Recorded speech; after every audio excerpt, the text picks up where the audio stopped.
এই যে আবার তাল নিয়ে আসলো, তখন তালটা তো দেখলাম খারাপ ছিল একটু, তা আবার তাল নিয়ে আসে। এখন আমি আবার তালটাকে নতুন করে বড়া বানাবো।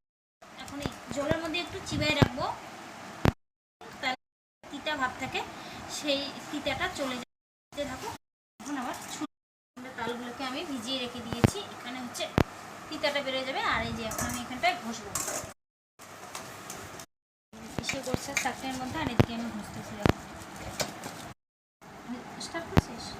তাহলে চাটনি দেওয়া হয়ে গেল। এটা আমি এখন ক্ষীরের জন্য বসাবো, আর ওই যে ওইটা হচ্ছে মালপোয়া আর বড়া বানাবো। আমি এখন ততক্ষণে ক্ষীরটা বসাইতে থাকি। এখানে আমি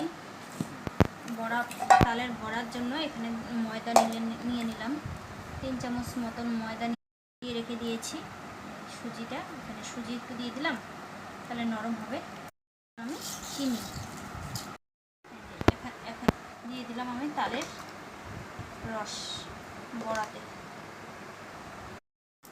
এই যে দেখো, তালের বড়ার জন্য আমি ব্যাটারটাকে রেডি করে রেখে দিলাম। এটা রেখে দিব 10 মিনিট মতন, তারপরে বড়াটা বানাতে যাব। এখন বড়াটাকে দিব, রেডি হয়েছে সব। এই যে আমি এখন বড়াটা দিব সাইজ মতন করে। বড়াটা বড় তো, তাই একবারে অনেকগুলোই হয়ে গেল, আরও একবারের মতন হবে। এই যে ফাইনালি কিন্তু আমাদের তালের বড়া একদম রেডি। দেখো কি সুন্দর লাল লাল হয়ে আসছে। এই যে এখন এটাতে উঠাই নেব।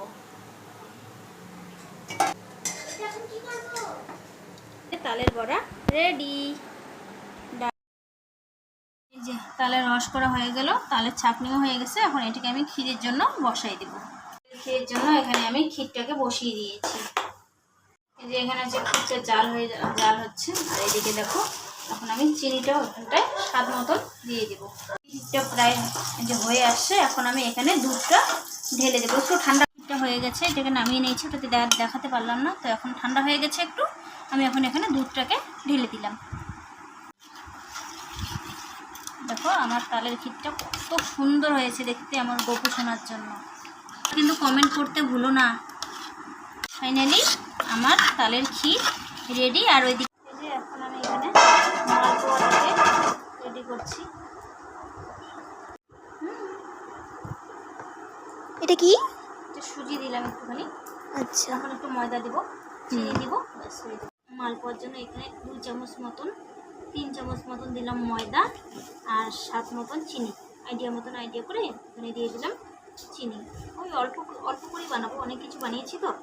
তো এটাকে এখন ব্যাটারটাকে আমি রেডি করবো। ওর জন্য ব্যাটারটা রেডি। তো চলো আমি এখন কড়াইতে দিয়ে দিই, দেখা যাক কী হয় রেজাল্ট। রেডি।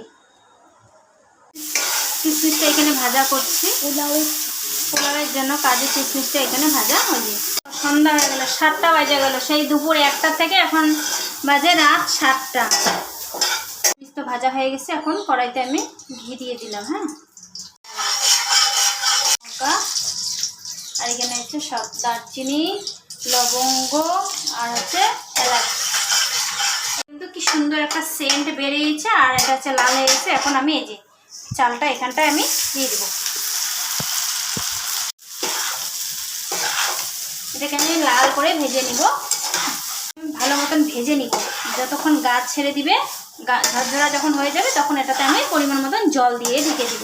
এখানে কিন্তু আমার চালটা গাছ ছেড়ে দিয়েছে, মানে ঝরঝরা হয়ে গেছে, যে দেখতে পাচ্ছ ঝরঝরা হয়ে গেছে। তো এখন আমি এই যে এখানে জলটা ফুটছে, এই যে ফুটানো জলটা এখানটা আমি এখন ঢেলে দিব। এখানে স্বাদ মতো লবণ দিয়ে তারপর এটাকে আমি, এখানে জল দেওয়া হয়ে গেছে, এখন আমি এখানে লবণ দিব। হয়ে গেছে, এটাতে এখন আমি স্বাদ মতন দিয়ে দিব লবণ দিয়ে একটুখানি নাড়ে এখন আমি এটাকে ঢেকে দিব। দিয়ে দিলাম। আমার স্বাদ মতন দিব চিনি, একটু নাড়াবো। চিনি দেওয়ার পরে একটু চিনিটা গলে গেলে একটু জল জল হয়, তো ওটাকে আবার ঢেকে দিব। গরম মশলার গুঁড়া দিয়ে দিলাম, ঘিটা। হ্যাঁ, দিয়ে দিলাম সাইডে আমি নাড়াচ্ছি। গ্যাসের আঁচটা কিন্তু একদম লো করে দেওয়া আছে, লো আছে। একটুখানি নাড়ায়া তারপরে আমি আবার এটাকে ঢেকে দিব 5 মিনিট মতন। আস্তে দিব এভাবে ভাতের মধ্যে, এটা পোলাওটার মধ্যে এটা হচ্ছে এইভাবে দিয়ে দিব। দিয়ে দেওয়ার পরে ঢেকে দিব। ঢেকে দিলাম 3 3-4 মিনিট মতন হবে। 2 মিনিট পরে এটাকে আমি উঠাই দিলাম, এখন নাড়াবো। এই দেখো, দেখতে পাচ্ছ কীভাবে ঝরঝরা হয়ে গেছে, এই দেখো কি সুন্দর ঝরঝরা হয়ে গেছে। তো আমার পোলাও এখন রেডি, এখন আমি নামাই দেবো।